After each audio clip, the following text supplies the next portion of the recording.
বৌমা, ও বৌমা, ডাকছেন মা? হ্যাঁ, বলছিলাম যে বৌমা, আমার বাবু যে সেদিনকে বাজার করে নিয়ে এলো টাটকা টাটকা ফুলকপি, বাঁধাকপি, কত কিছু সবজি নিয়ে এসেছিল, ওগুলো দিয়ে একটা ভালো রকম একটা রান্না করে দেখি। ও, ওই সবজিগুলো ওগুলো তো ফেলে দিয়েছি। ফেলে দিলে কেন? আসলে না, সবজিগুলোর মধ্যে দেখলাম অনেকগুলোর মধ্যে পোকা না কিলকিল করছে। তার জন্য পোকা সবজি খাবো, তাই ওই সবজিগুলো ফেলে দিয়েছি। কেন গো, ওটা কি তুমি তোমার বাবাকে ফেলে দিয়েছিলে? কেন, পোকাটুকুনি অংশটুকুনি কেটে ওটাকে তারপর বাদ বাকিটুকুনি রান্না করলে তো করা যেতে পারতো, তো খাওয়া যেতে পারতো। এখন বাজারের কিরকম দাম সবই তো দেখছো। কিছুদিন পর সবজি মাঠে আমাদের ছাদের উপর গিয়ে চাষ করতে হবে। চাষটা তুমিই করো।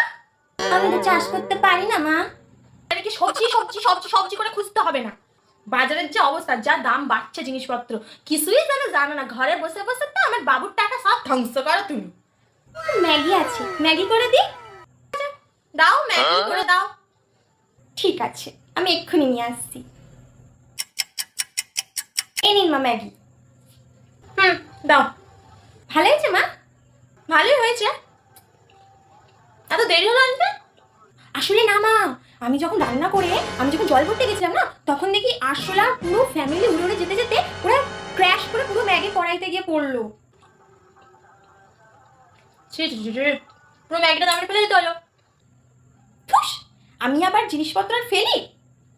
করলে ম্যাগিটা আমি ওই ম্যাগিগুলো থেকে এক একটা করে আরশোলার এক একটা করে পালক ও ঠ্যাং সব কিছু তুলে তুলে তুলে তুলে তুলে তুলে বেছে বেছে এনে আপনার জন্য ম্যাগি নিয়ে এলাম। ওর জন্য তো লেটটা হলো।